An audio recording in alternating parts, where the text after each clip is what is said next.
Assalamualaikum warahmatullahi wabarakatuh.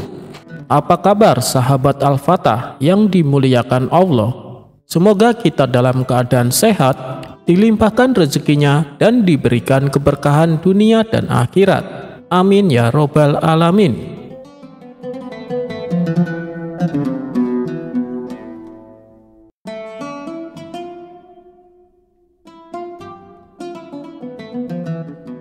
Baginda Raja mengadakan pesta besar di istana. Semua pejabat, cendekiawan, dan orang-orang terhormat diundang, termasuk Abu Nawas dan istrinya. Acara itu sangat mewah, dengan hidangan lezat dan hiburan yang meriah. Saat hari pesta tiba, Abu Nawas dan istrinya bersiap. Istrinya mengenakan pakaian terbaiknya dan memakai cadar yang menutupi wajahnya, seperti kebiasaan para wanita terhormat di sana. Karena sibuk dengan persiapan, istri Abu Nawas berpesan kepada Abu Nawas, "Suamiku, nanti kau jemput aku di pintu belakang ya, aku akan menunggu di sana," ujar sang istri. Di saat yang sama, tetangga Abu Nawas, orang saudagar kaya, juga bersiap menghadiri pesta yang sama. Istri si saudagar yang juga mengenakan pakaian dan cadar yang hampir mirip dengan istri Abu Nawas, ia juga berencana menunggu suaminya di pintu belakang rumah mereka. Singkat cerita, Abu Nawas yang terburu-buru tanpa sadar salah menjemput istri tetangganya.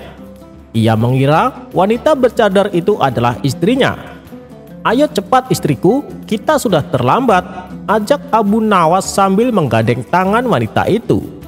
Wanita itu tidak protes karena mengira yang mengajaknya adalah suaminya sendiri. Setibanya di istana, Baginda menyambut mereka dengan ramah. Abu Nawas memperkenalkan pasangannya, "Ini istri hamba Baginda," ucap Abu Nawas. Pesta berjalan meriah. Abu Nawas dan pasangan salahnya itu duduk bersama, menikmati hidangan dan tertawa.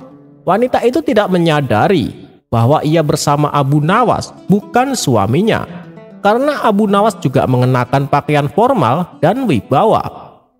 Sementara itu di pintu belakang rumah, istri Abu Nawas menunggu dengan sabar, hingga akhirnya ia menyadari ada yang tidak beres.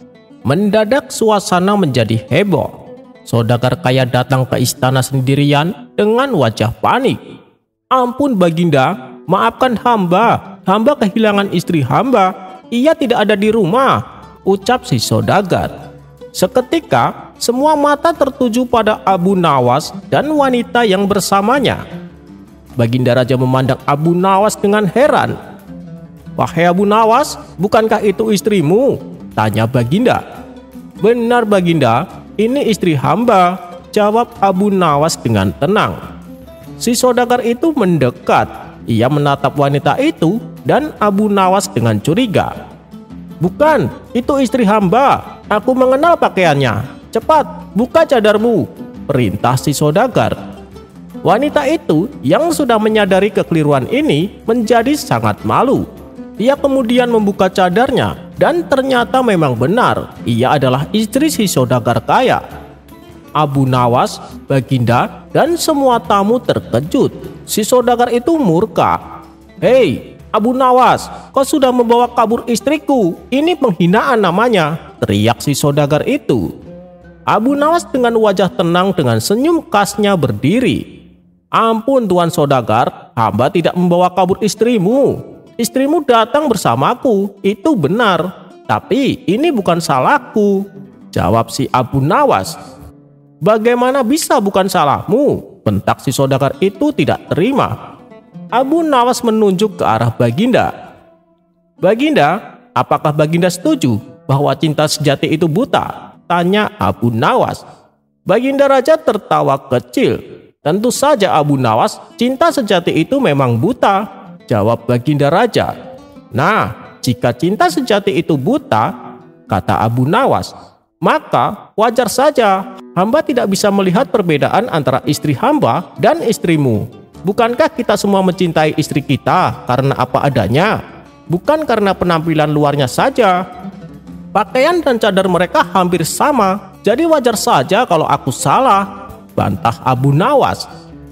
Abu Nawas kemudian melanjutkan, dan lagi, wanita itu sendiri yang tidak protes saat aku menggandengnya. Ia mengira aku adalah suaminya. Ini menunjukkan bahwa cinta juga buta bagi wanita itu. Lanjut Abu Nawas. Semua tamu terdiam, lalu tertawa. Baginda Raja pun tidak bisa menahan tawanya. Ia menyadari bahwa Abu Nawas tidak sengaja melakukan itu. Kejadian itu murni karena kebetulan yang lucu. Si saudagar itu yang tadinya marah besar, kini merasa malu dan tidak bisa berkata-kata. Ia menyadari bahwa ia telah terjebak dalam perdebatan konyol Abu Nawas. Akhirnya, istri Abu Nawas yang asli datang ke istana. Ia menjelaskan semua kekeliruan itu. Acara pesta pun kembali normal, tetapi dengan cerita baru yang jauh lebih lucu dan tak terlupakan. Kisah ini mengajarkan bahwa dalam sebuah kekacauan, terkadang sebuah humor bisa menjadi jalan keluar terbaik.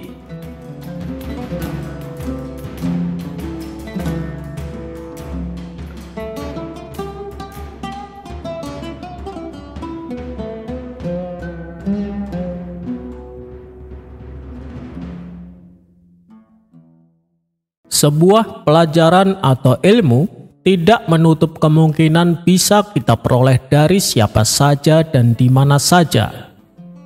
Seperti halnya yang dialami oleh Khalifah Harun, di mana ia mendapatkan pelajaran penting ketika ia sedang melaksanakan ibadah haji.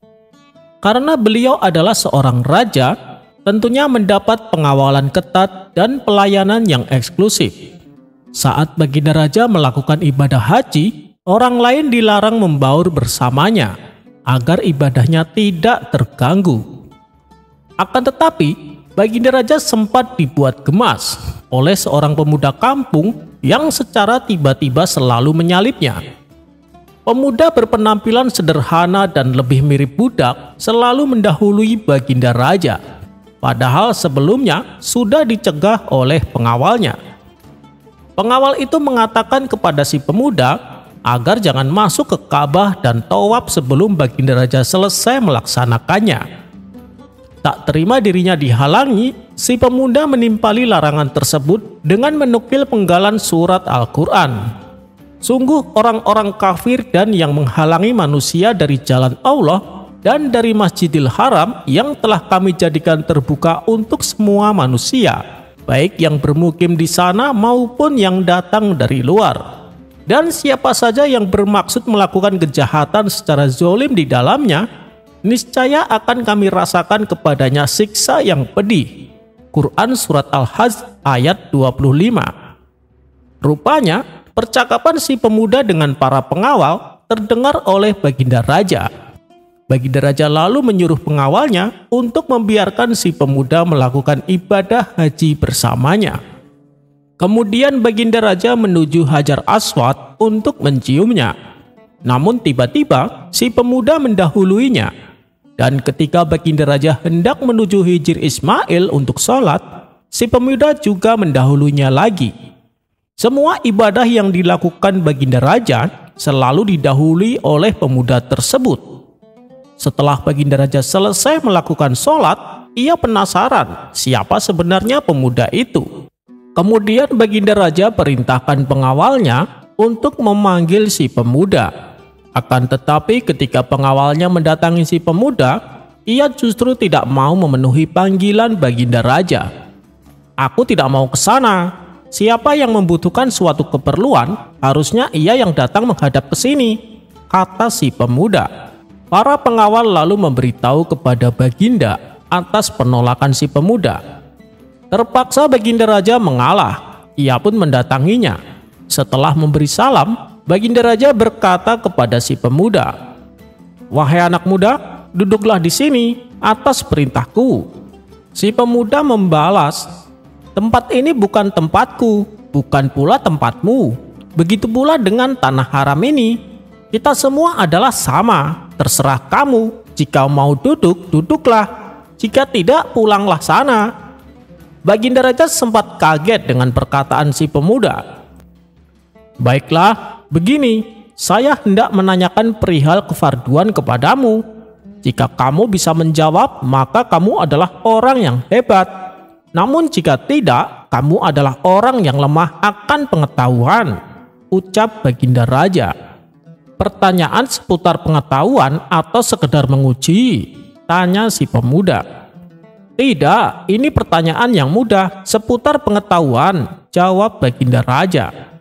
Oh, baik, kemarilah, duduklah sebagaimana duduknya orang yang meminta jawaban atas pertanyaannya, timpal si pemuda. Kemudian Baginda Raja duduk bersila di hadapan si pemuda. Katakan, apa pertanyaanmu? Ujar si pemuda. Tolong beritahu aku tentang perkara yang telah Allah fardukan kepadamu, tanya Baginda Raja. Engkau bertanya kepadaku tentang kefarduan yang mana? Fardu yang 1 atau yang 5? Atau yang 17? Atau yang 34? Atau yang 94? Atau yang 1 seumur hidup? Atau yang 1 dari 12? Atau yang 1 dari 40? Atau yang 15 dari 200? Kata si pemuda balik bertanya. Mendengar hal itu Baginda Raja pun tertawa sampai ia terlentang di atas tengkuknya karena meremehkan si pemuda. Aku kan hanya bertanya tentang kewajibanmu, malah kau jawab dengan bilangan hitungan-hitungan, ujar Baginda Raja. Hei Harun, jika agama tanpa hitungan, maka Allah tidak akan memberlakukan hisab di hari kiamat. Tidakkah kau tahu surat Al-Anbiya ayat 47? Dan kami akan memasang timbangan yang tepat pada hari kiamat. Maka tidak seorang pun dirugikan walaupun sedikit. Sekalipun hanya seberat biji sawi. Pasti kami akan mendatangkannya. Dan cukuplah kami yang membuat perhitungan. Ucap si pemuda menukil surat Al-Quran. Spontan Baginda Raja menjadi emosi mendengar si pemuda memanggilnya tanpa gelar raja. Hei pemuda kampung, kalau kau bisa menjelaskan ucapan yang aku katakan, maka kau akan selamat. Tapi kalau tidak, aku akan perintahkan pengawalku untuk menebas lehermu di antara bukit Safa dan Marwah. Di saat emosi Baginda Raja mulai tidak terkendali, lalu salah seorang sahabat Baginda Raja berkata, "Wahai Amirul Mukminin, maafkanlah ia. Ini adalah tempat yang mulia. Semoga saja Allah memberikan petunjuk kepada dia." Pemuda itu pun tertawa terpingkal-pingkal sehingga ia terlentang di atas tengkuknya karena mendengar perkataan Baginda Raja dan sahabatnya. "Kenapa kau tertawa?" tanya Baginda Raja. "Aneh kalian berdua ini. Aku tidak tahu di antara kalian mana yang lebih bodoh.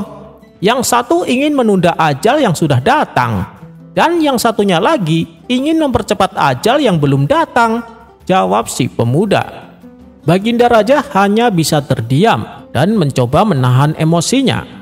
Si pemuda pun lalu mulai menjawab pertanyaan yang diajukan Baginda Raja. "Adapun pertanyaanmu tentang perkara yang Allah wajibkan kepadaku, telah Allah wajibkan banyak kewajiban kepadaku. Dan mengenai perkataanku kepadamu tentang satu kewajiban, itu adalah agama Islam. Dan tentang angka 5, itu adalah sholat fardu. Tentang angka 17, itu adalah jumlah rokaat sholat fardu. Tentang angka 34, itu adalah jumlah sujud dalam sholat fardu. Tentang angka 94, itu adalah jumlah takbir. Adapun perkataanku tentang 1 dalam seumur hidup, itu adalah hujjah Islam. Dan tentang 1 dari 12, itu adalah bulan Ramadan yang wajib puasa dari 12 bulan. Dan tentang 1 dari 40, itu adalah zakat emas dinar dari 40 dinar. Dan tentang 5 dari 200, itu adalah 5 dirham zakat dari 200 dirham, kata si pemuda menjelaskan. "Pertanyaanmu sudah kujawab, sekarang aku akan memberi pertanyaan kepadamu. Maka jawablah pertanyaanku," sambung si pemuda. "Katakanlah apa pertanyaanmu," balas Baginda Raja. "Ada seorang laki-laki melihat perempuan pada waktu subuh, haram perempuan itu bagi laki-laki tersebut. Tapi ketika waktu duhur menjadi halal baginya. Ketika waktu asar, haram lagi baginya. Ketika masuk waktu maghrib, halal kembali baginya. Ketika masuk waktu Isya, haram lagi baginya. Dan ketika masuk waktu subuh, halal kembali. Dan ketika masuk waktu duhur, haram lagi. Dan ketika masuk waktu asar, halal kembali. Ketika masuk waktu maghrib, haram kembali. Dan ketika masuk waktu Isya, maka halal kembali. Bagaimana ini bisa terjadi? Tanya si pemuda. Demi Allah, engkau telah menjebakku dengan pertanyaan-pertanyaan yang sulit, dan tidak ada yang bisa menjawab selain kamu, balas baginda raja. Engkau kan adalah Amirul Mukminin, Raja Baghdad yang sangat terhormat. Tidak pantas rasanya untuk menyerah begitu saja. Bagaimana mungkin kau tidak bisa jawab pertanyaan yang diajukan oleh pemuda kampung sepertiku? Ujar si pemuda. Aku tidak mampu menjawabnya. Saya akui derajat keilmuanmu tinggi. Beritahu aku apa jawabannya, pinta baginda raja. Baiklah, tapi dengan syarat kamu harus mengaku kalah, menyayangi orang fakir, dan jangan menghinakannya, kata si pemuda. Baik, saya setuju. Itu adalah perbuatan yang saya sukai dan perbuatan yang sangat mulia, balas baginda raja.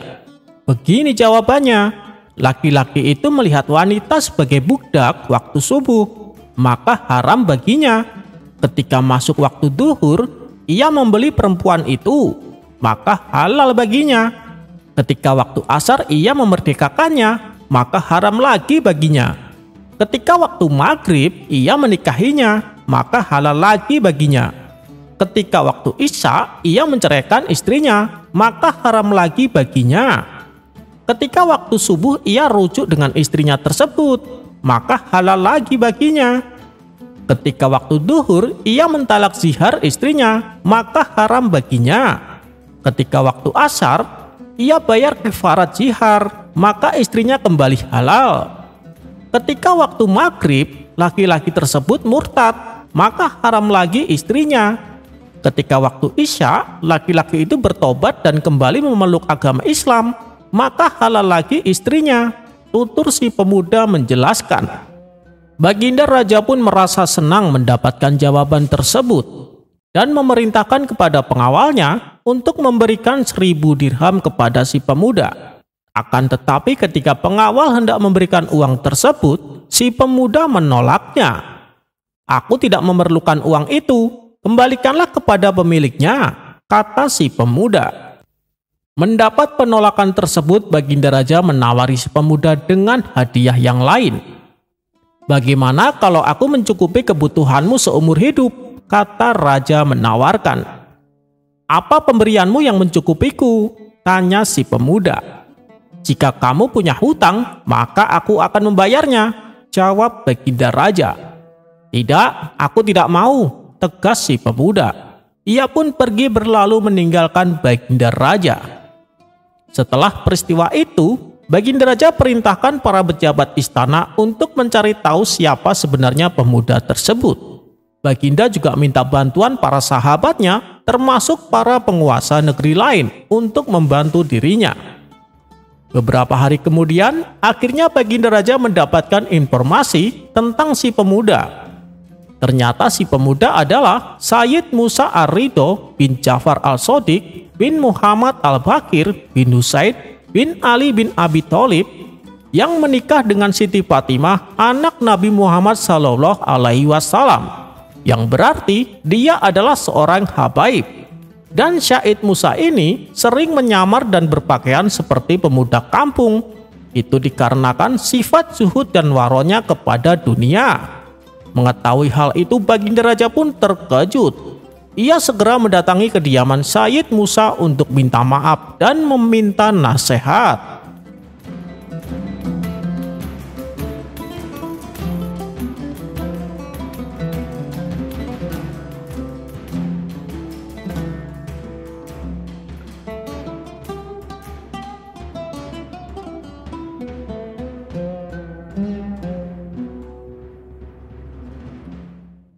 Diceritakan Abu Nawas dan sahabatnya berjalan bersama melintasi padang gurun. Sahabatnya ini bernama Abdullah. Sembari berjalan mereka saling berbincang akrab. Mungkin karena lelah berjalan, sementara rasa haus dan lapar mulai menyerang, perbincangan yang tadinya akrab berubah menjadi perdebatan dan adu argumen. Abdullah yang kesal dan emosional tiba-tiba menampar wajah Abu Nawas karena kalah berdebat. Tentu saja Abu Nawas terkejut mendapat tamparan tersebut. Sambil menahan sakit di wajahnya, Abu Nawas membuat tulisan di pasir gurun tersebut. Bunyinya adalah, "Hari ini sahabatku menampar wajahku." Seketika Abdullah menyadari akan kekhilafannya. Ia pun segera meminta maaf kepada Abu Nawas. Setelah saling damai, kedua sahabat ini melanjutkan perjalanan. Tak berapa lama kemudian, mereka melihat sebuah danau yang airnya sangat jernih. Saking bahagianya, Abu Nawas dan Abdullah berlari berlomba-lomba menuju danau tersebut. Abu Nawas yang sudah kehausan dan kepanasan, tanpa pikir panjang langsung terjun ke danau. Namun ia baru menyadari bahwa danau itu ternyata sangat dalam. Karena tidak pandai berenang, Abu Nawas hampir saja tenggelam. Abdullah yang melihat sahabatnya butuh pertolongan, cepat-cepat terjun ke danau untuk menyelamatkannya. Untunglah Abdullah pandai berenang, sehingga ia berhasil menyelamatkan Abu Nawas. Kemudian Abu Nawas dibawanya ke pinggir danau agar dapat menenangkan diri. Wajahnya yang pucat pasi dan gemetaran berangsur-angsur membaik. Setelah keadaannya benar-benar tenang, Abu Nawas menulis di sebuah batu yang berbunyi, "Hari ini sahabatku menyelamatkanku." Melihat itu Abdullah heran dan bertanya, "Wahai Abu Nawas, sewaktu aku menamparmu tadi, kau menulis di atas pasir, dan sekarang kau menulis di atas batu. Apa maksud dari semua itu?" Abu Nawas menjawab, "Ketika seorang menyakitimu, tulislah di atas pasir, supaya angin dapat dengan mudah menghapusnya. Dengan begitu, kau akan mudah memaafkannya. Tapi ketika seseorang berbuat baik kepadamu, ukirlah pada sebuah batu, sehingga angin tak akan pernah mampu menghapusnya. Dengan begitu, kau akan selalu mengingat kebaikannya." Tutur Abu Nawas.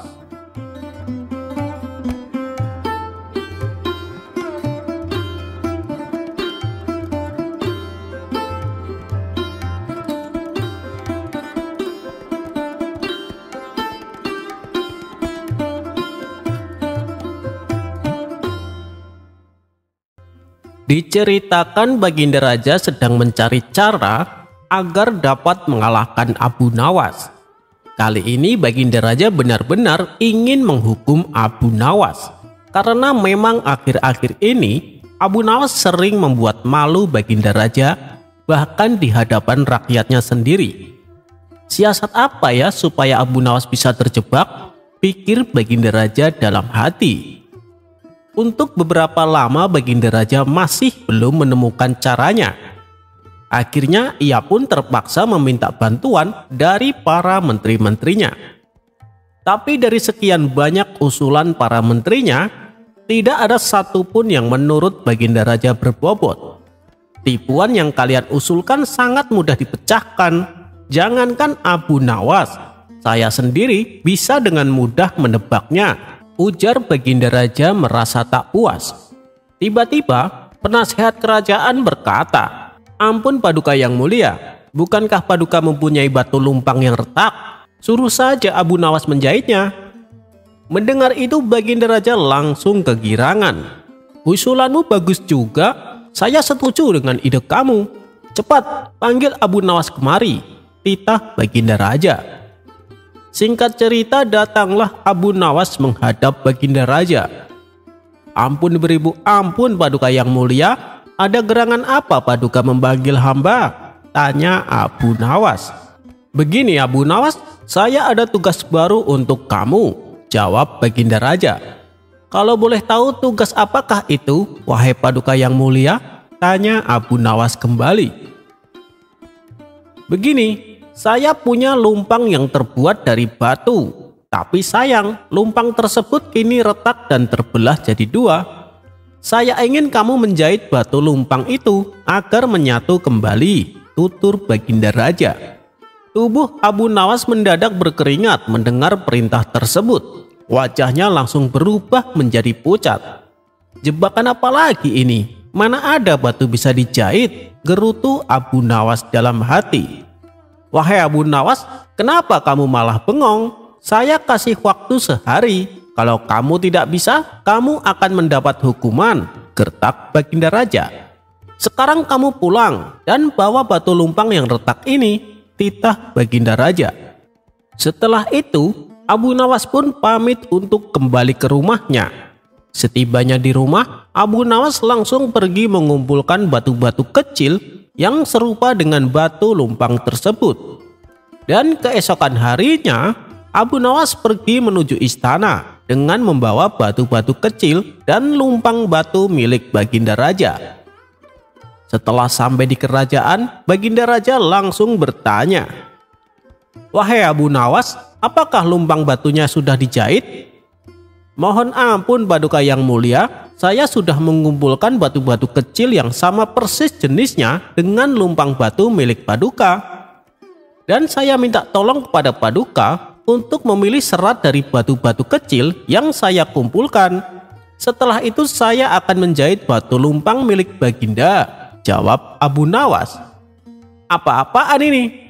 Siapa juga yang dapat membuat batu sekecil ini menjadi benang?" bentak Baginda Raja.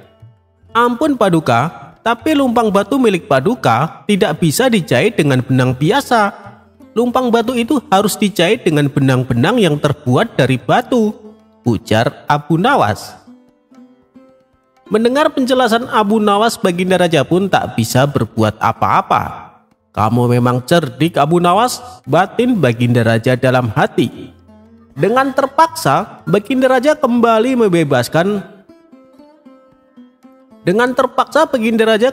membebaskan Abu Nawas. Abu Nawas pun lolos dari hukuman, meskipun dia tidak menyelesaikan tugas mustahil yang diberikan dari Baginda Raja.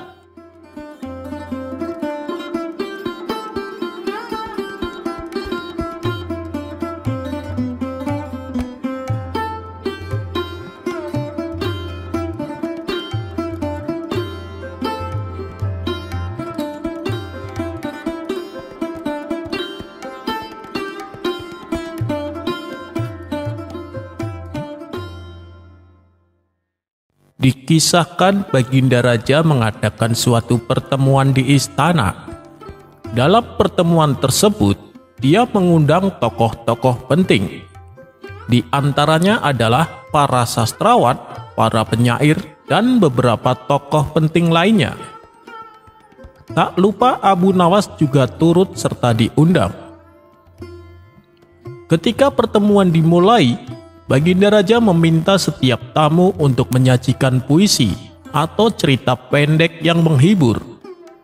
Para penyair mulai membacakan puisinya yang berisikan pujian kepada Baginda Raja. Begitu juga dengan para sastrawan. Ia membuat untaian kalimat pujian yang ditunjukkan kepada rajanya. Ketika giliran Abu Nawas tiba, ia berdiri di depan banyak orang dengan memasang wajah serius. Untuk sesaat Abu Nawas terdiam, yang membuat semua mata tertuju kepadanya.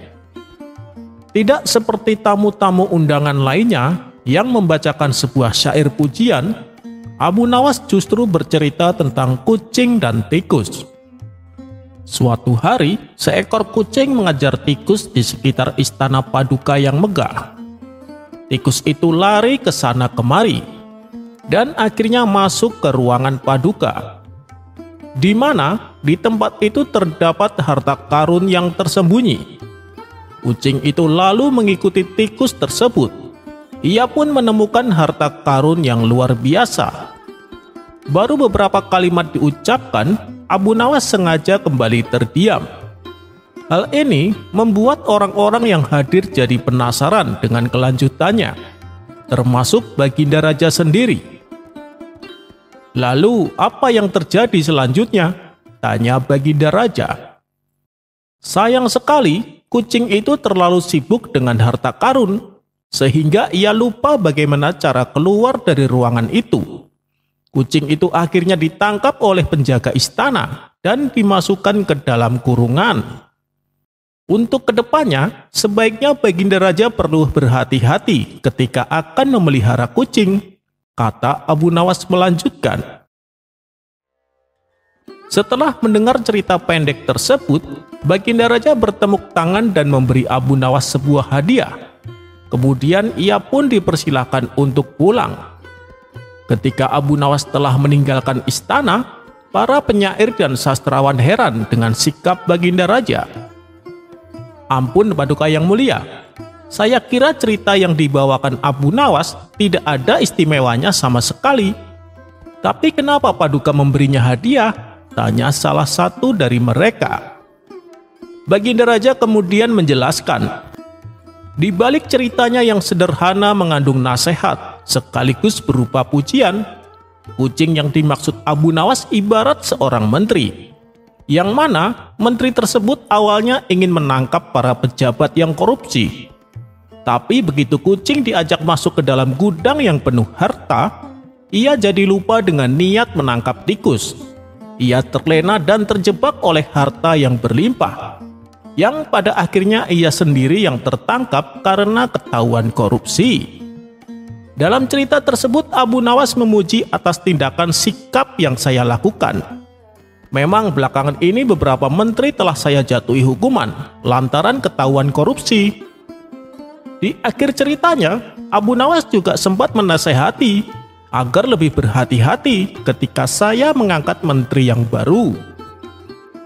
Setelah mendengar penjelasan Baginda Raja, mereka semua pun memuji akan kecerdasan Abu Nawas.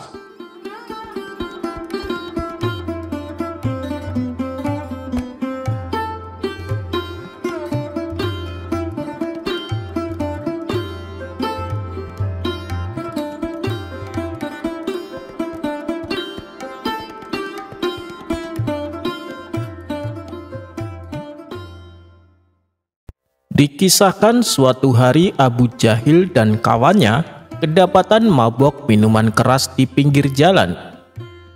Beberapa prajurit kerajaan langsung menangkapnya dan dibawa ke hadapan Baginda Raja.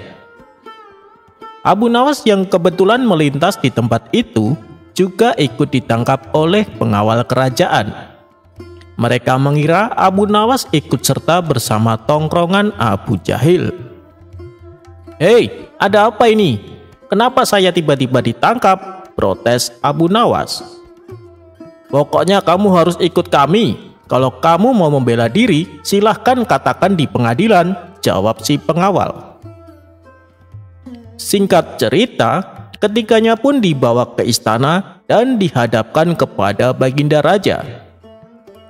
Melihat pengawalnya menangkap Abu Jahal dan kawannya, juga Abu Nawas, membuat Baginda Raja terkejut. Pengawal, kenapa kalian menangkap mereka?" tanya Baginda Raja. "Ampun Paduka yang mulia, mereka bertiga telah melakukan kesalahan," jawab para pengawal. "Kesalahan? Kesalahan apa? Apa yang mereka perbuat?" tanya Baginda Raja kembali. "Begini Paduka, kami mendapati mereka tengah mabuk-mabukan di pinggir jalan, lalu kami langsung menangkapnya," jawab para pengawal. "Baiklah, kita bawa mereka ke ruang pengadilan," balas Baginda Raja. Setelah di ruang pengadilan, ketiga orang ini ditanya oleh Baginda Raja. "Apa benar yang dikatakan pengawalku? Kalian bertiga kedapatan mabuk minuman keras."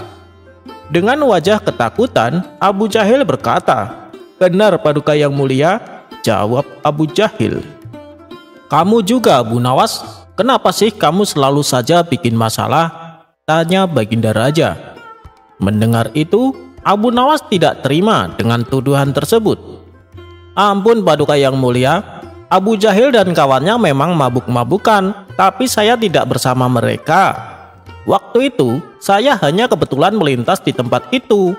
Tapi saya malah ikut ditangkapnya," kata Abu Nawas membela diri.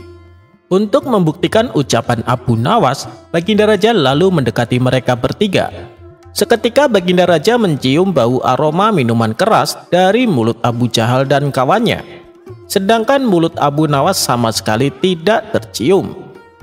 Dari kalian bertiga, hanya Abu Nawaslah yang tidak bau minuman arak. Maka dari itu Abu Nawas saya bebaskan, tutur Baginda Raja. Abu Jahil yang memang tidak suka dengan Abu Nawas tak ingin menyia-nyiakan kesempatan untuk memfitnah Abu Nawas. Ia ingin supaya Abu Nawas juga ikut dihukum serta bersamanya. Paduka yang mulia, Abu Nawas memang tidak ikut minum, tapi dialah yang memberikan kami minuman, kata Abu Jahil berbohong. Hei Abu Jahal, kau jangan fitnah, teriak Abu Nawas emosi. Kalau Paduka tidak percaya, tanya saja sama kawanku ini, timpal Abu Jahil sambil memberi kode kepada kawannya supaya mengiyakan ucapannya. Benar Paduka yang mulia, Abu Nawaslah yang telah membelikannya, timpal kawannya Abu Jahil. Kalian berdua sekongkol untuk memfitnahku ya, bentak Abu Nawas bertambah emosi. Melihat perdebatan mereka bertiga, Baginda Raja pun melerainya. Sudah. Wahai Abu Nawas, apa benar yang dikatakan Abu Jahil? Tanya Baginda Raja. Demi Allah Paduka yang mulia, yang dikatakan Abu Jahil adalah fitnah, jawab Abu Nawas. Mendengar pembelaan Abu Nawas tersebut, Baginda Raja percaya betul bahwa Abu Nawas memang tidak bersalah. Tapi untuk kali ini, Baginda Raja berpura-pura tidak tahu. Beliau sengaja ingin menguji Abu Nawas. Bagaimana caranya ia bisa lolos dari hukuman yang akan ia hadapi? Wahai Abu Nawas, kamu tidak bisa mengelak karena mereka berdua telah bersaksi bahwa kamulah yang membelikan mereka minuman keras. Maka dari itu, kamu juga harus ikut dihukum, kata Baginda Raja memutuskan. Mendengar keputusan tersebut, Abu Jahil girang bukan kepalang. Rasain kamu Abu Nawas, kamu akan merasakan hukuman seperti kami, kata Abu Jahil dalam hati. Baginda Raja lalu memberi hukuman masing-masing 50 cambukan di punggung. Sementara Abu Nawas hanya bisa pasrah atas hukuman yang akan ia terima. Sebelum kalian bertiga dihukum, masing-masing dari kalian saya beri satu permintaan. Silahkan sebutkan permintaan kalian, ucap Baginda Raja. Kawan Abu Jahil berkata, ampun Paduka yang mulia, saya minta punggung belakang saya diikat satu bantal, pinta kawan Abu Jahil. Baik, saya turuti permintaanmu. Saya akan bawakan 3 bantal untuk kalian bertiga, balas Baginda Raja. Maka diikatlah satu bantal di punggungnya kawan Abu Jahil, dan hukuman pun mulai dilaksanakan. Karena saking kerasnya cambukan, baru 10 kali cambukan, tali bantal terlepas bersama bantalnya. Punggung kawan Abu Jahil menjadi sasaran cambukan selanjutnya. Ia pun berteriak kesakitan dan akhirnya pingsan setelah 50 kali cambukan. Kini giliran Abu Jahil yang akan mendapat hukuman. Sejenak Abu Jahil terdiam. Aku akan minta 2 bantal sekaligus supaya Abu Nawas tidak kebagian, pikir Abu Jahil. Ampun Paduka yang mulia, saya minta punggung saya diikat 2 bantal dan harus diikat dengan kencang, pinta Abu Jahil. Baginda Raja pun mengabulkannya. Ketika hukumannya mulai dilaksanakan, Abu Jahil merasa senang karena tubuhnya tidak kesakitan dan tidak mengalami luka-luka. Hingga sampai 50 cambukan selesai, kedua bantal tersebut masih terikat dengan kencang di punggungnya. Hukuman untuk Abu Jahil pun berakhir. Ia tersenyum puas karena tidak merasakan sakit sama sekali. Sekarang giliran Abu Nawas. Ia juga ditawari satu permintaan oleh Baginda Raja. Apa permintaanmu Abu Nawas? Tanya Baginda Raja. Awalnya, ia ingin meminta punggungnya diikat bantal. Tapi ketika bantal tersebut sudah robek dan rusak, namun tiba-tiba terlintas di benaknya akan sebuah ide yang konyol. Apapun permintaan saya, Apakah Paduka akan mengabulkannya? Tanya Abu Nawas memastikan. Tentu saja, saya akan mengabulkannya. Asalkan kamu jangan minta dibebaskan dari hukuman, jawab Baginda Raja. Tapi bagaimana kalau ternyata Abu Jahil tidak setuju dengan permintaanku? Tanya Abu Nawas kembali. Hei Abu Nawas, saya yang berhak menentukan, bukan Abu Jahil, tegas Baginda Raja. Mendengar perkataan Abu Nawas, dengan nada meledek, Abu Jahil berkata, "Terserah kamu Abu Nawas, untuk apa aku protes?" kata Abu Jahil sambil tertawa. Nah, kamu dengar sendiri kan Abu Nawas? Abu Jahil tidak keberatan dengan permintaanmu, kata Baginda Raja. Sekarang sebutkan, apa permintaanmu? Tanya Baginda Raja melanjutkan. Baginda Raja, saya minta Abu Jahil diikat dengan kencang di punggung saya, pinta Abu Nawas.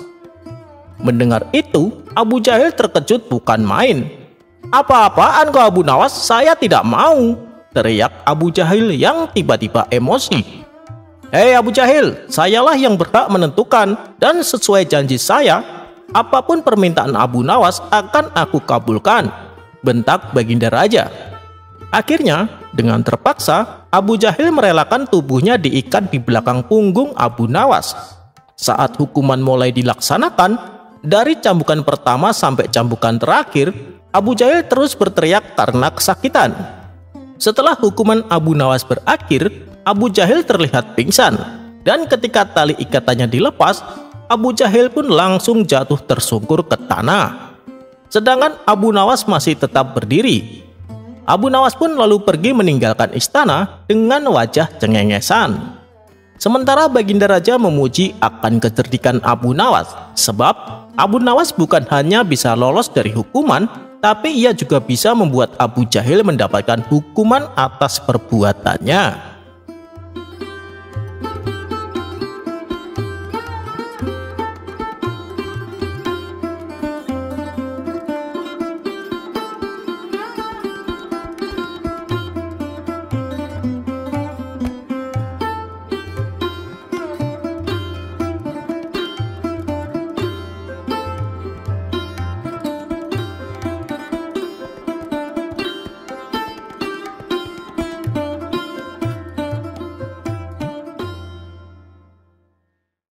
Suatu hari, ketika Abu Nawas pulang ke rumah, ia mendapati istrinya sedang mengenakan baju dan perhiasan terbaiknya.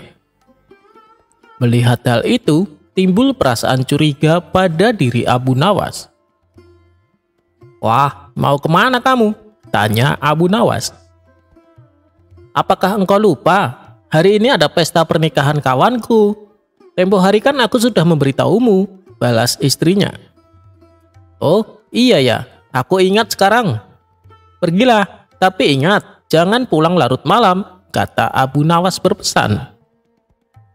Sang istri pun lalu pergi menuju pesta pernikahan kawannya. Karena asiknya di suasana pesta, tidak terasa waktu sudah larut malam, sehingga istri Abu Nawas pulang terlambat.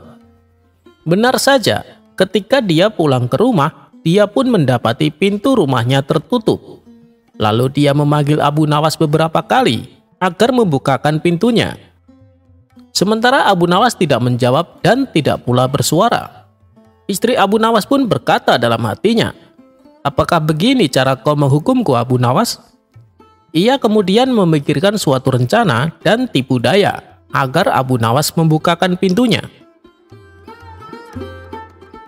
Sambil mengetuk pintu, sang istri berkata, "Suamiku, buka pintunya, atau aku akan berbuat nekat." Namun Abu Nawas tidak menghiraukan ucapannya. "Kalau kau masih tidak membukakan pintu, aku akan menjatuhkan diri dari atas tangga, dan aku akan mengaku jika engkaulah yang mendorongku," ancam istrinya berteriak. Abu Nawas tetap saja tidak menghiraukan ucapannya. Selang beberapa saat, Abu Nawas mendengar suara terjatuh. Gubrak! Dia mengira istrinya benar-benar menjatuhkan diri dari atas lantai. Abu Nawas pun segera membuka pintu dan berjalan menuruni tangga. Dan ketika sampai di bawah, dia hanya menjumpai sebuah batu besar. Dia mencoba mengelabuiku, pikir Abu Nawas. Abu Nawas pun segera naik kembali. Tapi ketika akan memasuki rumah, pintunya sudah dalam keadaan tertutup. Ternyata saat Abu Nawas turun, istrinya dengan sigap masuk ke dalam rumah dan mengunci pintunya. "Buka pintunya, aku tahu kau di dalam," teriak Abu Nawas. Namun tak ada jawaban dari dalam rumah. Abu Nawas pun terus mengetuk pintu beberapa kali dan kembali berteriak, "Istriku, jika kau tidak membukakan pintu, aku akan bunuh diri," kata Abu Nawas mengancam. Tiba-tiba dari dalam rumah sang istri berteriak, "Hai orang-orang, lihatlah suamiku, selalu pulang larut malam. Tiap malam kerjaannya cuma begadang." Mendengar teriakan tersebut, Abu Nawas menjadi panik. "Istriku, apa yang kau lakukan? Kau gila ya? Kamu membangunkan orang-orang dari tidurnya hanya untuk membalas dendam. Allah mengetahui bahwa aku tidak bersalah. Buka pintunya sekarang," kata Abu Nawas kesal. Sang istri malah berteriak semakin keras. "Tolong, tolong, suamiku akan merobohkan pintu. Dia juga akan memukulku. Tolong selamatkan aku." Mendengar ada kegaduhan, para tetangga langsung keluar mendatangi rumah Abu Nawas. Mereka melihat Abu Nawas sedang berdiri di depan pintu rumahnya yang tertutup. Melihat kehadiran mereka, tentu saja membuat Abu Nawas menjadi malu. "Kamu ini kenapa sih Abu Nawas? Sudah pulang larut malam, malah mau memukul istrimu. Kamu sekarang sudah berubah Abu Nawas," kata para tetangganya. "Iya, saya minta maaf telah mengganggu waktu istirahat kalian," balas Abu Nawas. Abu Nawas pun terpaksa tidur di luar rumah. Niatnya mau memberi hukuman kepada sang istri karena pulang larut malam, malah dia yang kena dikerjain oleh sang istri.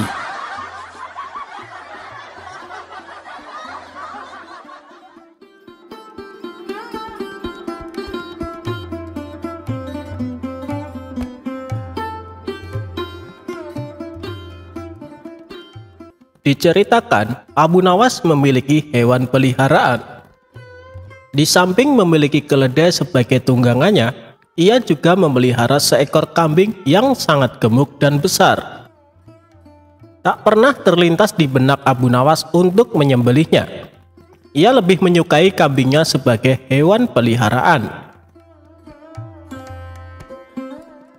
Pada suatu hari, kawan-kawan Abu Nawas datang berkunjung ke rumahnya.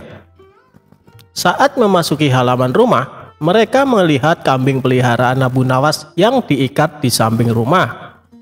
Abu Nawas menyambut hangat kawan-kawannya itu, dan setelah mengobrol, salah satu kawannya berkata kepada Abu Nawas, "Kambing punyamu hebat sekali Abu Nawas, gemuk dan sehat. Bagaimana kalau kita berpesta dan sembelih saja kambing itu?" usul kawan lainnya. "Ya, aku setuju. Dagingnya pasti enak dan lezat," timpal kawan satunya. Mendengar perkataan teman-temannya, Abu Nawas mencoba mengelak. "Kambingku itu tidak terlalu gemuk, belum begitu besar," kata Abu Nawas beralasan. Bagaimanapun, Abu Nawas sangat menyayangi kambingnya. Ia tidak sampai hati kalau sampai disembelih. "Hei Abu Nawas, apa kamu tidak dengar kabar kalau besok akan kiamat? Kambingmu juga tidak akan bertambah gemuk," kata teman-temannya. "Ya Abu Nawas, besok akan kiamat, kita sembelih saja kambingnya," sahut yang lainnya. Mereka terus saja mendesak Abu Nawas agar bersedia kambing kesayangannya disembelih. Abu Nawas pun mulai kesal mendengar perkataan teman-temannya yang memaksa. "Baiklah, besok kita akan pesta di pantai. Daging kambingnya kita bakar dan kita makan sama-sama," tutur Abu Nawas. Keesokan harinya, Abu Nawas dan teman-temannya berangkat menuju sebuah pantai. Setibanya di sana, Abu Nawas berkata, "Kalian bersenang-senang saja dahulu, biar aku yang memasaknya." Mendengar itu, teman-temannya kegirangan dan mereka segera melepas baju untuk berenang di tepian pantai. Saat mereka tengah berenang, diam-diam Abu Nawas mengambil baju semua temannya. Abu Nawas pun mulai menyembelih kambing dan mengulitinya. Lalu ia membakar semua baju temannya untuk memanggang daging kambing tersebut. Selesai berenang, teman-temannya kebingungan mencari baju. "Hei Abu Nawas, kamu melihat baju kami tidak?" tanya temannya. "Oh iya, tadi aku waktu kesini lupa membawa kayu bakar. Sebagai gantinya, aku bakar baju kalian untuk memanggang daging kambing ini," ujar Abu Nawas. "Kamu gila ya Abu Nawas? Masa kami pulang dalam keadaan telanjang?" ucap mereka. "Percayalah padaku, kalian sudah tidak akan membutuhkan baju, karena kata kalian hari ini akan kiamat bukan?" timpal Abu Nawas. Teman-temannya hanya bisa bengong mendengar jawaban Abu Nawas. Mereka tak mungkin memarahi Abu Nawas, karena yang dilakukan Abu Nawas akibat perkataan mereka sendiri. Setelah selesai makan, mereka terpaksa pulang tanpa memakai baju. Dan di sepanjang perjalanan, mereka ditertawakan oleh para warga yang melihatnya.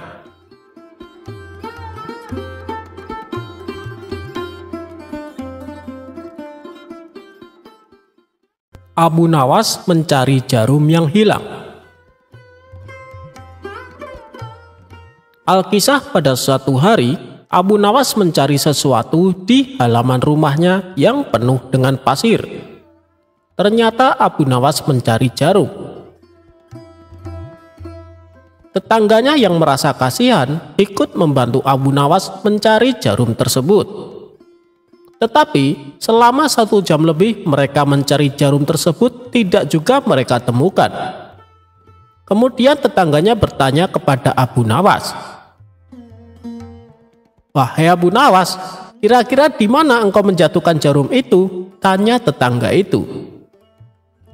"Jarumnya sih jatuh di dalam rumah," jawab Abu Nawas. "Loh, maksudnya bagaimana? Kalau jarum itu jatuh di dalam rumah, mengapa engkau mencarinya di luar rumah?" tanya tetangga tersebut keheranan. "Karena di dalam rumah tampak gelap, sedangkan di luar terang," jawab Abu Nawas tanpa dosa. Kisah ini selesai sampai di sini, singkat namun penuh makna. Ada yang memaknai jika mencari kebahagiaan di luar rumah itu tidak ada artinya, padahal kebahagiaan sesungguhnya ada di dalam rumah yang terkadang tak terlihat.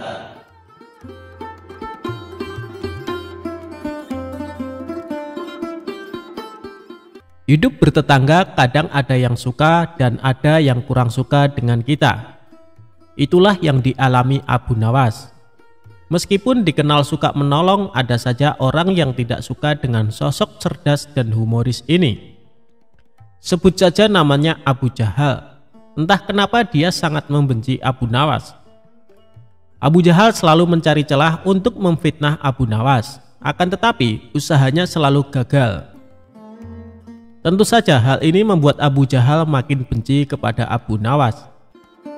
Sampai pada suatu ketika, Abu Jahal mempunyai rencana yang licik. Dia akan menjebak Abu Nawas supaya namanya menjadi buruk di mata masyarakat. Esok harinya Abu Jahal mulai mengatur strategi. Ia pergi ke pasar untuk membeli sandal. Sandal yang ia beli sama persis dengan kepunyaan Abu Nawas. Abu Jahal juga membayar orang suruhan untuk mengambil keledainya sendiri pada malam hari. Setelah malam tiba, Abu Jahal mulai menjalankan aksinya. Dia sengaja menaruh keledainya di depan rumah dan meletakkan sandal yang sama persis dengan sandal Abu Nawas di halaman rumahnya. Tidak lama kemudian, datanglah orang bayaran Abu Jahal untuk mengambil keledai di depan rumahnya. Setelah orang bayarannya sudah benar-benar menghilang, Abu Jahal mendadak berteriak, "Maling! Maling! Keledaiku dicuri maling!" teriak Abu Jahal pura-pura panik. Sontak teriakan Abu Jahal mengundang perhatian para tetangganya.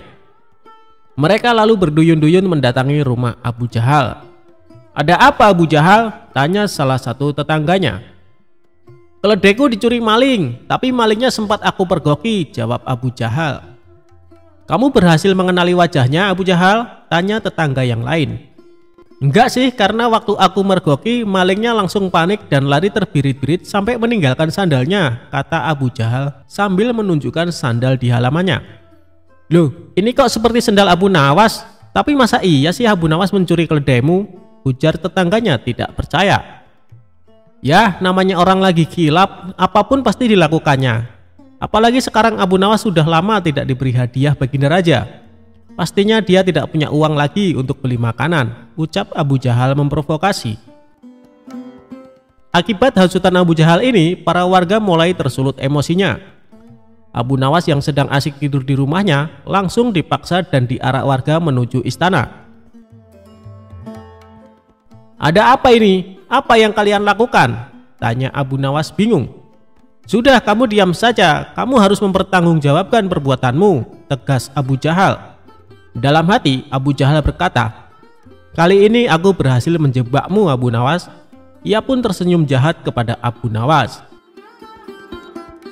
Setibanya di istana, baginda raja kaget ada rombongan warga datang. Terlebih lagi, di situ ada Abu Nawas dengan kondisi tangan terikat. Ada apa ini? Kenapa malam-malam datang kemari? Tanya baginda raja. Ampun Paduka yang mulia, hamba mau melaporkan keledai hamba dicuri Abu Nawas, jawab Abu Jahal. Abu Nawas yang mendengar pengaduan Abu Jahal hanya terdiam. Ia menunggu saat yang tepat untuk membongkar kedok Abu Jahal. Memangnya kamu punya buktinya Abu Jahal? Apakah keledaimu ada di rumah Abu Nawas? Tanya baginda raja. Keledainya memang tidak ada di rumah Abu Nawas. Bisa saja dia menaruhnya di tempat lain Paduka yang mulia. Tapi saya punya bukti yang lain, ucapnya. Coba tunjukkan bukti yang kamu punya Abu Jahal, perintah baginda raja. Ia lalu menunjukkan sandal yang mirip dengan milik Abu Nawas. Ini buktinya Paduka yang mulia. Waktu hamba memergoki, Abu Nawas lari terbirit-birit sampai meninggalkan sandalnya di halaman rumah hamba, tutur Abu Jahal. Apa benar itu sandal kamu Abu Nawas? Tanya baginda raja kepada Abu Nawas. Bukan baginda raja, tapi sandal itu memang mirip dengan sandal hamba, jawab Abu Nawas. Kamu jangan coba mengelak Abu Nawas, jelas-jelas itu sandalmu, bentak Abu Jahal. Sudah, berikan saja sandal itu kepadaku, pinta baginda raja kepada Abu Jahal. Setelah Abu Jahal memberikan sandal tersebut, baginda raja lalu memanggil Abu Nawas. Abu Nawas, kemarilah. Coba pakai sandal ini, perintah baginda raja. Setelah dicoba, sandal yang dibawa Abu Jahal tidak muat di kaki Abu Nawas. Melihat hal itu, Abu Jahal mulai belingsatan, mukanya pucat dan keringat dingin mulai keluar dari tubuhnya. Ini jelas-jelas bukan sandal Abu Nawas. Kamu jangan menuduh orang sembarangan. Atau jangan-jangan kamu ingin memfitnah Abu Nawas? Bentak baginda raja geram kepada Abu Jahal. Dengan mulut terbata-bata, Abu Jahal menjawab, maaf Paduka yang mulia, hamba kira itu sandalnya Abu Nawas. Ternyata Abu Jahal salah perhitungan saat membeli sandal yang mirip dengan sandal Abu Nawas. Abu Jahal tidak mencocokkan dengan ukuran kaki Abu Nawas. Di saat Abu Jahal mulai terbongkar rencana busuknya, Abu Nawas langsung melancarkan aksinya. Begini Paduka yang mulia, sebenarnya Abu Jahal sudah berulang kali mencoba berbuat jahat, tapi rencananya selalu bisa hamba gagalkan, ungkap Abu Nawas. Perkataan Abu Nawas ini juga dibenarkan oleh para warga.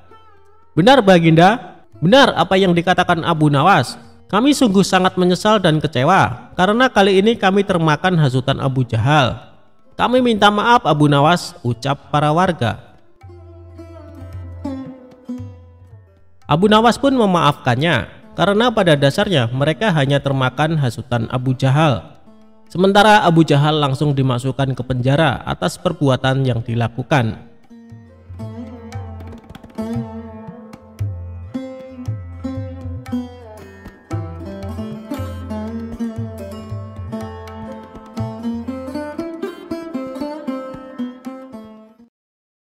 Kisah Abu Nawas pindahkan istana raja ke puncak gunung.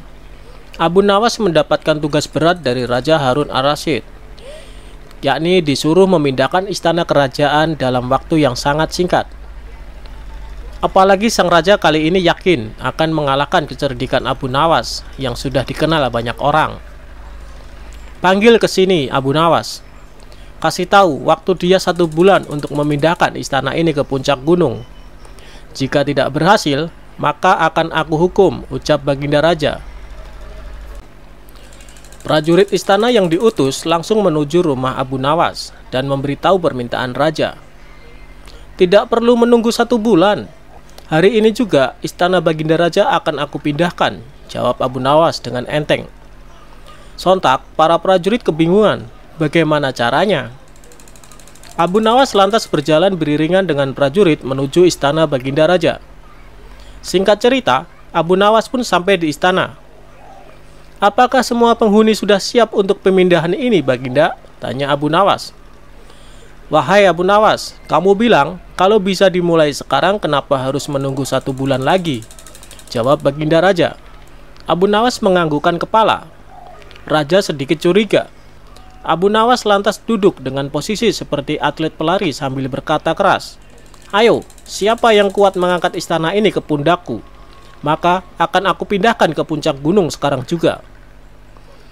Baginda Raja bersama seluruh pembesar istananya hanya melongo dan saling pandang melihat tingkah Abu Nawas. Raja Harun Ar-Rasyid terdiam, lantas tertawa dengan keras. Orang-orang kebingungan. Ternyata kali ini kau tetap bisa lolos dari lubang jarum, wahai Abu Nawas, ungkap Raja. Tentu saja, siapapun tidak bisa memindahkan gunung. Analogi Abu Nawas yang meminta semua orang mengangkat istana ke punggungnya justru membuat sang raja akhirnya memberikan dia emas. Kisah Abu Nawas menjual rajanya untuk dijadikan budak. Suatu hari Abu Nawas sangat kebingungan, bahkan ia hampir putus asa. Sudah 2 hari dapur tidak mengepul asap karena tidak ada lagi barang yang bisa ia jual. Satu-satunya jalan yang bisa dia ambil adalah menjual manusia untuk dijadikan budak. Sebenarnya jika Abu Nawas mau, dia bisa saja menjual teman-temannya. Namun ia tidak tega karena teman-temannya bukan orang kaya, melainkan orang miskin seperti dirinya. Jalan satu-satunya yang bisa dilakukan Abu Nawas adalah menjual manusia. Akhirnya Abu Nawas memutuskan sesuatu yang tidak biasa. Ia akan tetap menjual manusia untuk dijadikan budak oleh si pembelinya. Bukan menjual temannya, melainkan rajanya Harun Al-Rasyid. Menurut Abu Nawas, hanya Baginda Raja yang pantas untuk dijual. Bukankah selama ini Baginda Raja selalu mempermainkan dirinya dan menyengsarakan pikirannya? Maka sudah sepantasnya bagi Abu Nawas untuk menyusahkan Baginda Raja.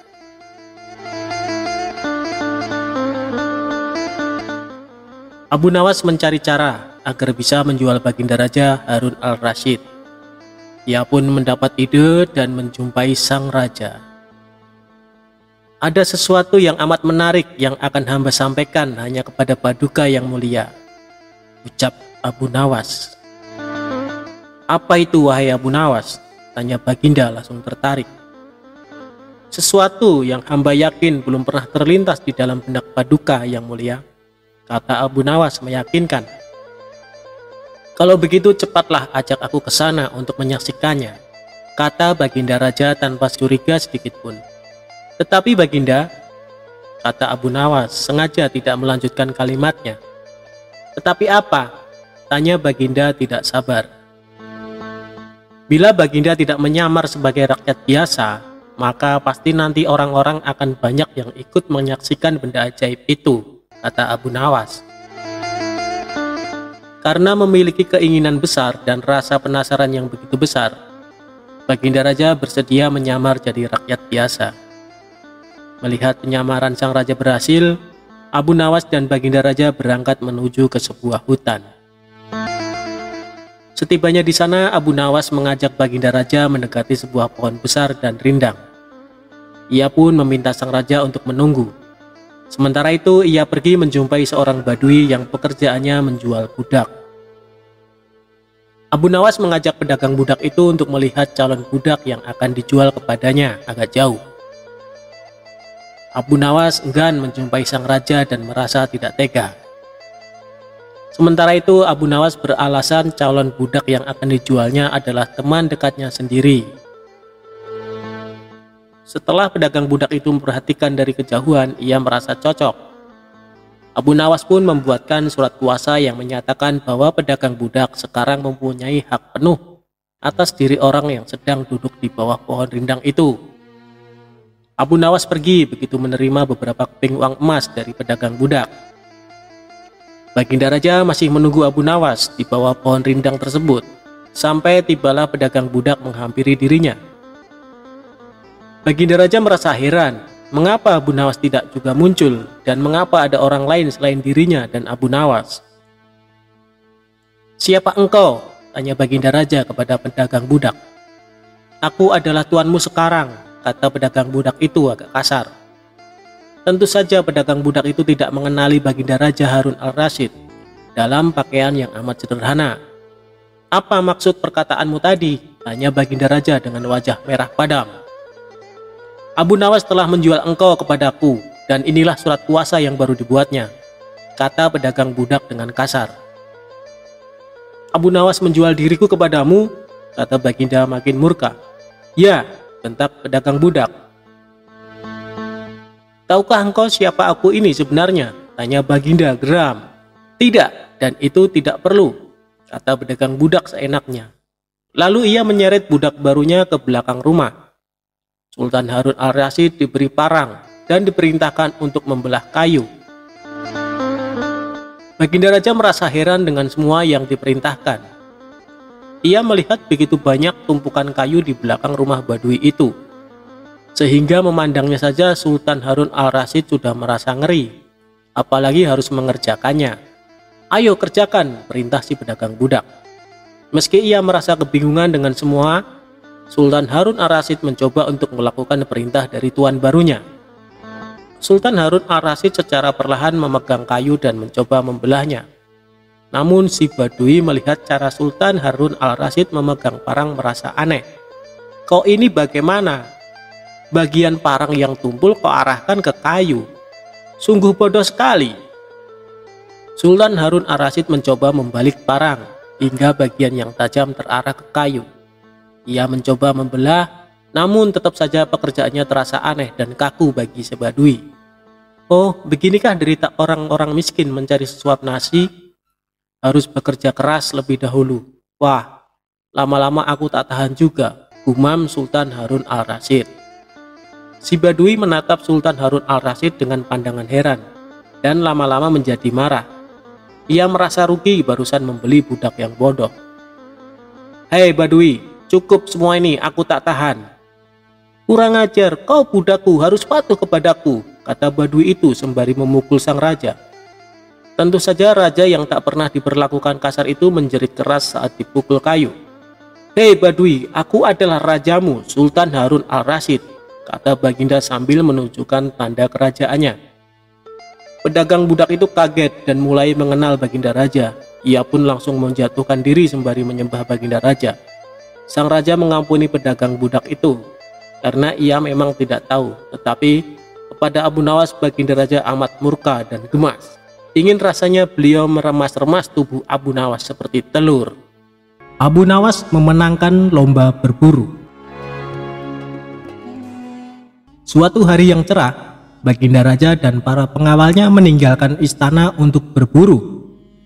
Namun di tengah perjalanan, salah satu pejabat kerajaan yang bernama Abu Jahil menyusul dengan terengah-engah di atas kudanya. Baginda, hamba mau mengusulkan sesuatu," kata Abu Jahil sambil mendekati sang raja.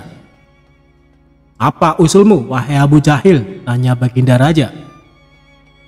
"Agar acara berburu ini lebih menarik dan disaksikan banyak penduduk, bagaimana kalau kita sayembarakan saja?"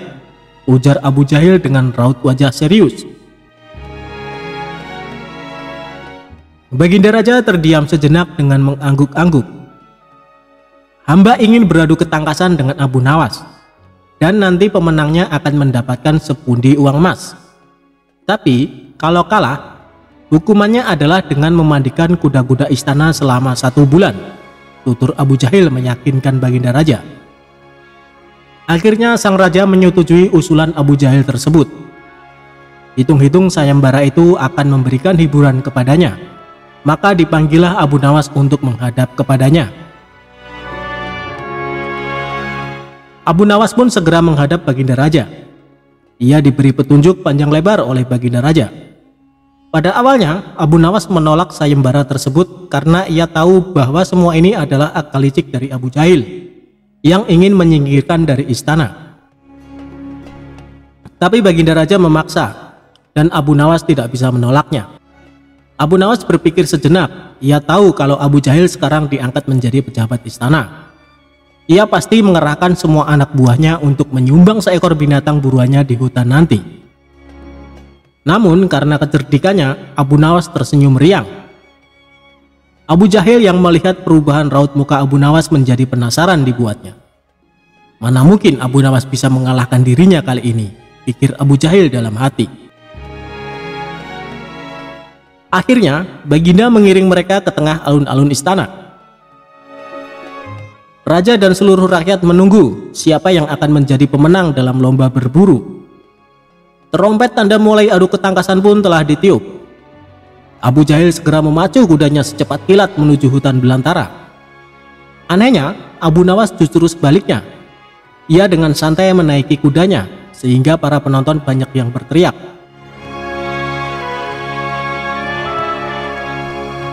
Singkat cerita, menjelang sore hari, tampaklah kuda Abu Jahil memasuki pintu gerbang istana.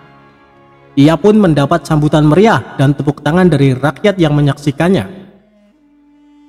Di sisi kanan dan kiri kuda Abu Jahil tampak puluhan hewan yang mati terpanah.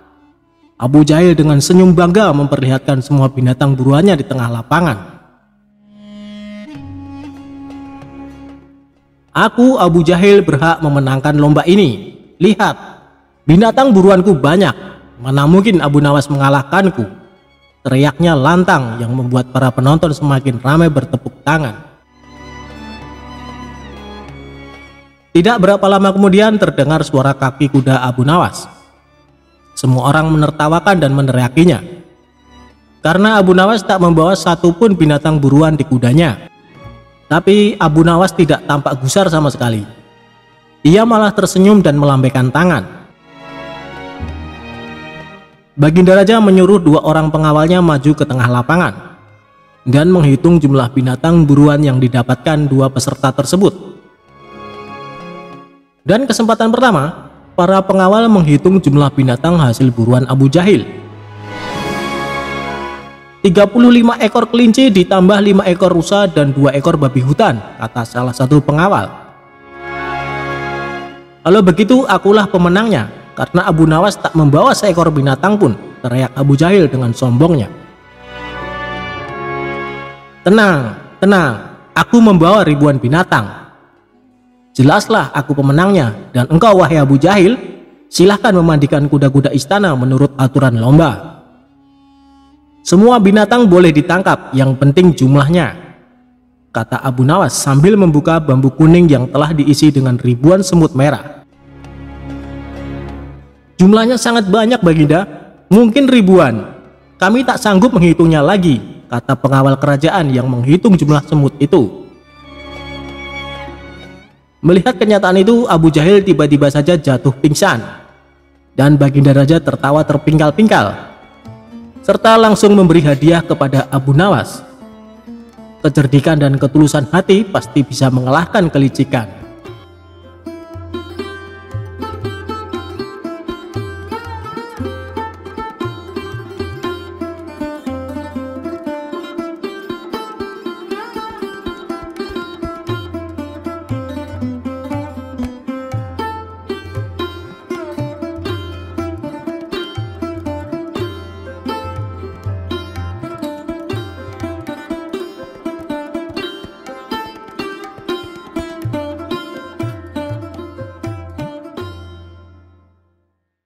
Karena seringnya gagal mengerjai Abu Nawas, Baginda Raja mulai putus asa. Ia mengakui bahwa Abu Nawas terlalu cerdik untuk diperdaya. Alih-alih akan mempermalukan Abu Nawas, justru Baginda Raja sendiri yang kena getahnya. Hal inilah yang membuat geram dan ingin membalas dendam. Tapi Baginda Raja bingung harus dengan cara apa untuk mewujudkannya.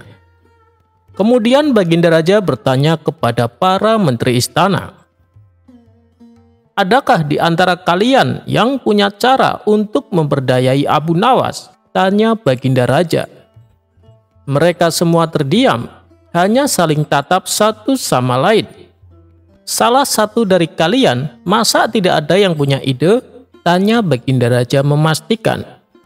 "Ampun Paduka yang mulia, sebenarnya kami punya berbagai cara untuk menjebak Abu Nawas, tapi dia itu sangat cerdik.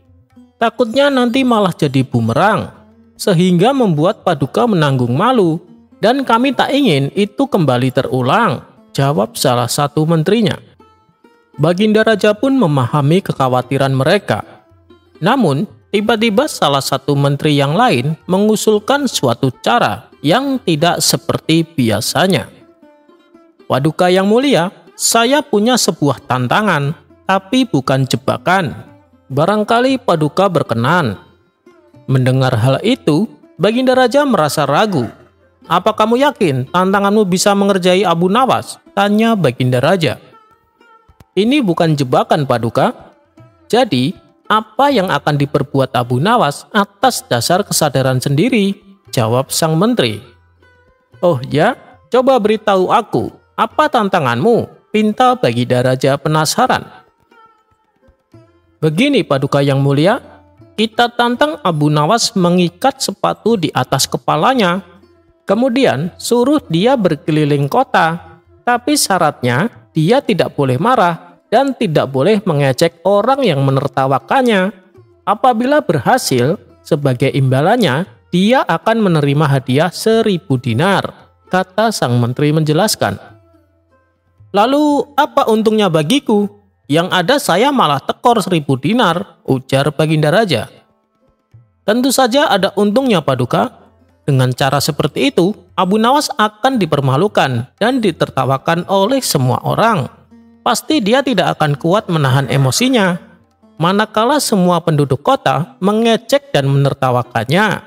Kalau dia sampai emosi atau membalas ejekan mereka, berarti Abu Nawas dianggap gagal.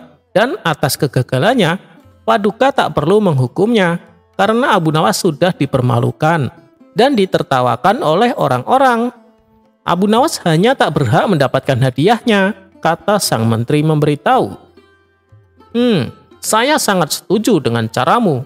Ini sebuah ide yang sangat cemerlang. Meski bukan sebuah jebakan, tapi bisa untuk mengerjai Abu Nawas," sahut Baginda Raja kegirangan. Maka saat itu juga Baginda Raja perintahkan beberapa pengawal untuk memanggil Abu Nawas. Singkat cerita, datanglah Abu Nawas ke istana menghadap Baginda Raja. "Wahai Abu Nawas, aku ada sebuah tantangan untukmu. Tapi aku tidak akan memaksamu untuk melakukannya. Karena tantanganku kali ini sifatnya sukarela, tanpa ada unsur paksaan," kata Baginda Raja. "Lalu hadiahnya apa yang akan saya dapatkan bila berhasil melakukannya? Dan hukuman apa yang akan saya terima bila gagal menjalankan tantangan tersebut?" tanya Abu Nawas. "Bila kamu berhasil, kamu akan mendapatkan hadiah 1.000 dinar. Tapi bila kamu gagal, kamu tidak akan mendapatkan hukuman apapun. Cuma kamu gagal mendapatkan hadiahnya saja," balas Baginda Raja. "Apakah Paduka yakin dengan hadiah sebesar itu, tapi tidak ada resikonya sama sekali?" tanya Abu Nawas heran. "Iya Abu Nawas," balas Baginda Raja. "Baiklah Paduka, saya siap menerima tantangan Paduka. Beritahu saya apa tantangannya?" timpal Abu Nawas. "Tantangannya adalah ikat sepatu di atas kepalamu dan berjalan keliling kota.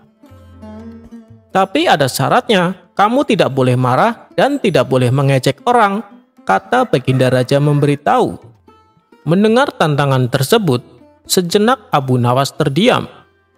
Setelah berpikir cukup lama, Abu Nawas mulai memahami maksud di balik tantangan Baginda Raja. "Bagaimana Abu Nawas? Kalau kau menolak juga tidak apa-apa, saya tidak akan memaksamu, apalagi sampai menghukummu," tutur Baginda Raja. "Saya siap Paduka Yang Mulia, justru saya senang sekali dengan tantangan ini karena tidak ada resikonya. Tapi untuk menjalankan tantangan ini, saya ingin ditemani Paduka. Dan saat Paduka menemani saya, Paduka harus menyamar sebagai warga biasa," pinta Abu Nawas. "Wah, kebetulan sekali ini. Aku bisa menyaksikan langsung orang-orang mengejek dan menertawakan Abu Nawas," batin Baginda Raja. Tanpa pikir panjang, Baginda Raja menyetujui permintaan Abu Nawas itu. Maka pada hari itu juga, mereka berdua mulai berkeliling kota Baghdad. Ketika melewati di depan kerumunan orang-orang, mereka seketika tertawa dan mengejek Abu Nawas. "Kamu sudah gila ya Abu Nawas, kenapa tidak sekalian kau makan sepatunya?" kata mereka sambil tertawa terpingkal-pingkal. Melihat hal itu, Baginda Raja juga ikut tertawa di samping Abu Nawas. "Rasain kamu Abu Nawas, saya bisa dengan puas menertawakanmu," kata Baginda Raja dalam hati. Tapi dengan tenangnya Abu Nawas membalas ejekan mereka. "Aku melakukan ini karena diperintahkan Paduka Raja." Orang-orang yang tadinya tertawa langsung menghentikan tawanya dan berkata, "Benarkah Abu Nawas? Memang terkadang Paduka Raja tidak punya otak ya. Rakyat sendiri malah dipermalukan."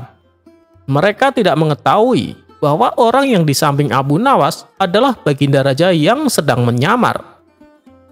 Selanjutnya Abu Nawas dan Baginda Raja melewati kerumunan orang-orang berikutnya. Melihat penampilan Abu Nawas, mereka pun tak kuasa menahan tawanya. Hai Abu Nawas, kenapa tidak sekalian kau taruh rak sepatu di atas kepalamu?" kata mereka sambil tertawa. "Aku melakukan ini karena diperintahkan Paduka Raja," jawab Abu Nawas. Mereka yang tadinya tertawa merasa iba dan berkata, "Bila yang kamu katakan itu benar, berarti Paduka Raja sudah sinting. Masa rakyatnya sendiri diperlakukan seperti ini?" ujar mereka. Begitulah seterusnya. Setiap kali Abu Nawas ditertawakan orang-orang, ia selalu membalas dengan jawaban yang sama. Sehingga orang-orang yang tadinya menertawakannya menjadi kasihan dan berganti menghujat Baginda Raja. Tak tahan terus-terusan mendengar cemoohan dan hujatan warga, Baginda Raja menjadi emosi. Ia pun mengatakan kepada Abu Nawas untuk menyudahi tantangan tersebut. "Tapi Paduka, kita kan belum masuk ke pasar. Di sana masih banyak orang-orang yang akan menertawakan saya," ledek Abu Nawas. "Cukup Abu Nawas, kita pulang saja sekarang," ucap Baginda Raja. Ternyata tidak mudah mengerjai Abu Nawas. Ia punya 1000 akal untuk membalikan keadaan. Untuk kesekian kalinya, Baginda Raja harus menanggung akibatnya. Orang-orang bukannya menertawakan Abu Nawas, mereka justru malah menghujat Baginda Raja. Akhirnya, Abu Nawas pulang dengan membawa hadiah uang 1000 dinar.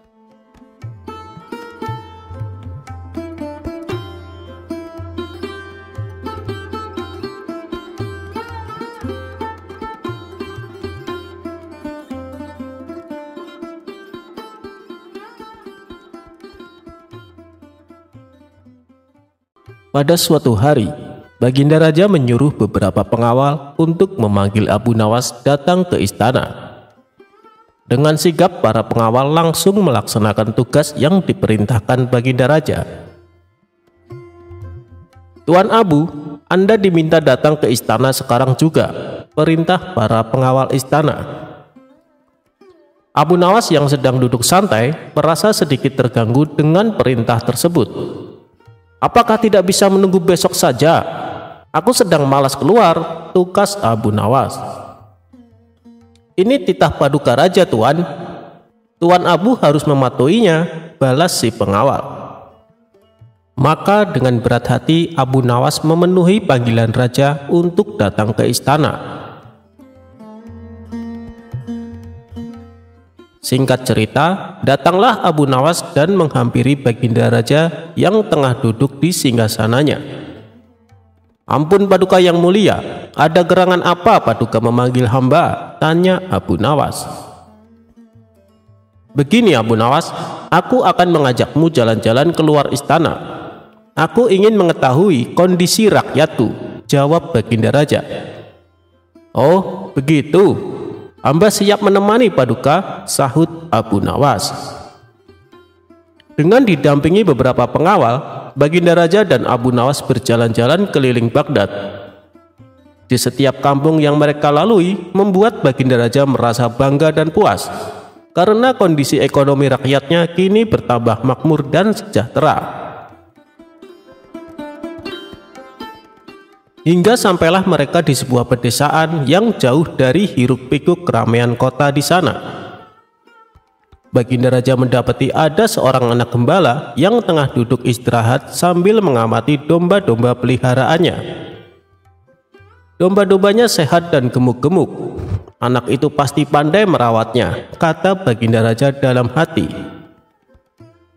Karena merasa penasaran, Baginda Raja lalu mengajak Abu Nawas untuk menghampirinya.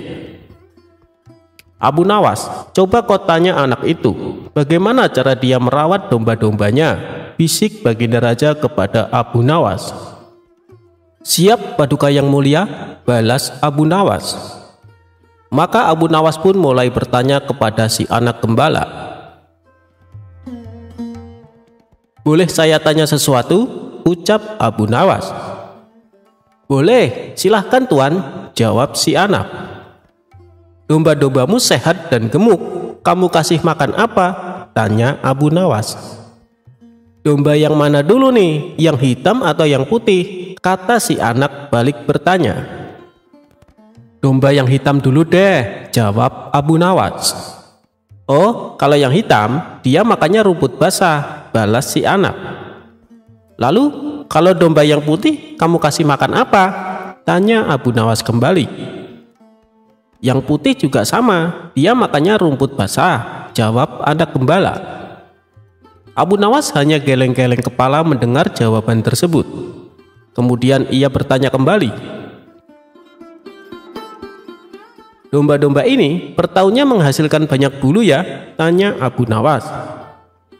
Domba yang mana dulu? Yang hitam atau yang putih? Balas si anak gembala. Dengan sedikit kesal, Abu Nawas berkata, yang hitam dulu deh. Oh, kalau yang hitam banyak, 10 kg per tahun, jawab si anak gembala. Lalu, kalau domba yang putih berapa kilogram per tahunnya? Tanya Abu Nawas penasaran. Yang putih juga sama Tuan, jawab si anak gembala. Sementara Abu Nawas masih bisa menahan emosinya. Ia pun kembali bertanya, apakah domba-domba itu menghasilkan susu? Si anak gembala menjawab, domba yang mana duluan, yang hitam atau yang putih? Dengan nada kesal. Abu Nawas membalas, yang hitam dulu deh. Oh, kalau yang hitam, alhamdulillah, selalu menghasilkan susu Tuan, jawab si anak gembala. Memangnya kalau yang putih tidak menghasilkan susu? Tanya Abu Nawas. Yang putih juga sama Tuan, tiap bulan pasti menghasilkan susu, jawab si anak. Karena tak kuat menahan emosi, Abu Nawas lalu membentak si anak gembala. Woi bocah, kenapa sih kamu selalu membedakan antara domba hitam dan domba putih, kalau ternyata jawabannya sama saja? Si anak gembala spontan ketakutan dibuatnya. Lalu dengan bibir bergetar, si anak menjawab, maaf Tuan, soalnya domba yang hitam itu adalah milik saya Tuan. Mendengar alasan si anak gembala, Abu Nawas pun merasa bersalah karena terburu-buru emosi. Oh, begitu rupanya. Maafkan saya ya, habisnya saya tadi sempat emosi. Lalu, kalau yang putih punya siapa nak? Tanya Abu Nawas penuh kelembutan. Yang putih juga milik saya Tuan, jawab si anak. Seketika emosi Abu Nawas kembali memuncak. Ia pun memilih untuk meninggalkan si anak gembala. Dasar bocah sialan, gerutu Abu Nawas. Sementara Baginda Raja tertawa terpingkal-pingkal melihat kejadian tersebut.